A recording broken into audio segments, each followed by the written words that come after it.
Okay, so here we are at Taj Dubai Business Bay Hotel.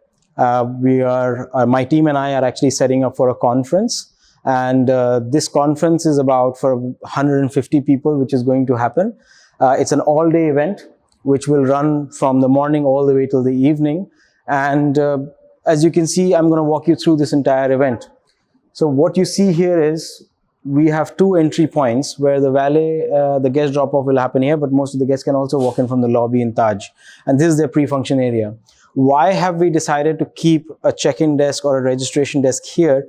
Because of the two entry and exit points that we have, so that we cover all the guests walking through and nobody actually misses the first touch point. This will all be manned with the check-in counters, and this will be the first touch point for all the guests, understanding where they are and what they have to do. It's so critical to have a registration table in the right place. A lot of times, event companies actually miss out on putting it strategically. When the crowd flows in, this is the pre-function area where they'll be spending most of their time before the actual event or the conference starts. Having a pre-function area of this size is critical for a 100-150 people event, because networking builds relationships. This is the engagement point where people will spend most of their time before they actually walk into the entire event space. As soon as they come to this part, we will have an agenda laid out here. So while they're networking, they're also aware when the exactly keynotes and the critical times are going to start. We have an arch here. It's the branding exercise that makes a lot of difference, because when you have an arch, it's always emphasizing the brand value of what's going to happen in the entire space. So a lot of people will be here, a lot of conversations will happen, a lot of business, a lot of productivity, a lot of relationships will be built. So this needs to be very well thought out by not sort of blocking any of the free passage, but putting things at the critical standpoints for a free flow of the event execution. Let me walk you through and take you inside on what the setup will look like and what's going to happen inside for you.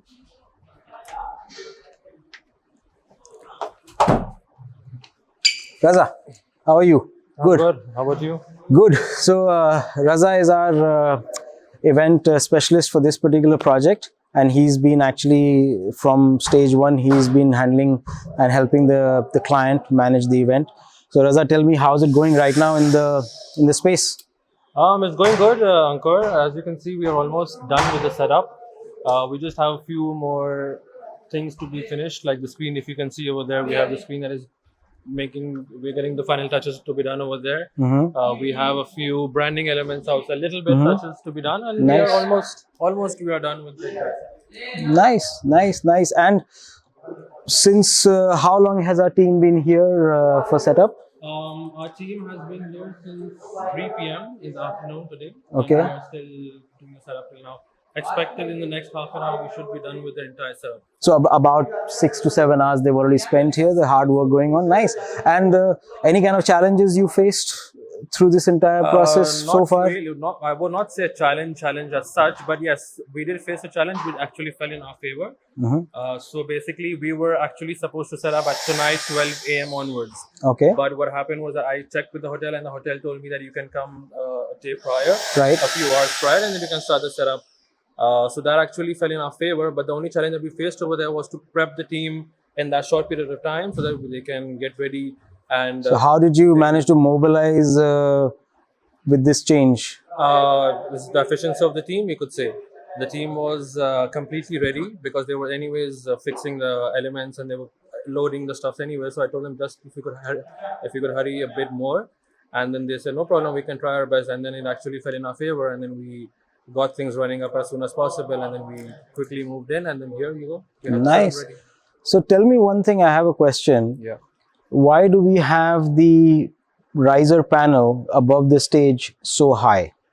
So basically, if you the last time we had faced a slight challenge where we had the screen from the bottom of this, from the top of the stage, Yeah. up above on that. Okay. So what we had what we faced the problem was that when the speakers, the panelists were sitting on the stage, they were blocking the screen content from the the bottom part. So this time we kept that into consideration, and we thought that no, let's try to fix that issue.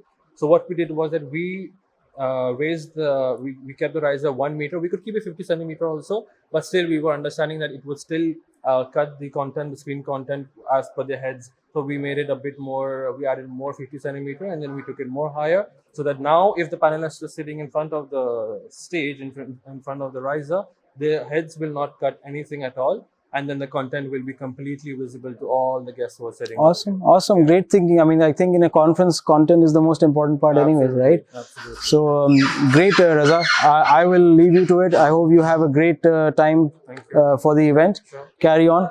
I'm gonna take the team and walk through the entire space again. Sure. Cool. Thanks, Raza. So here we have the entire team, as you heard from Raza. There is a very critical reason why we actually added this strip under the screen.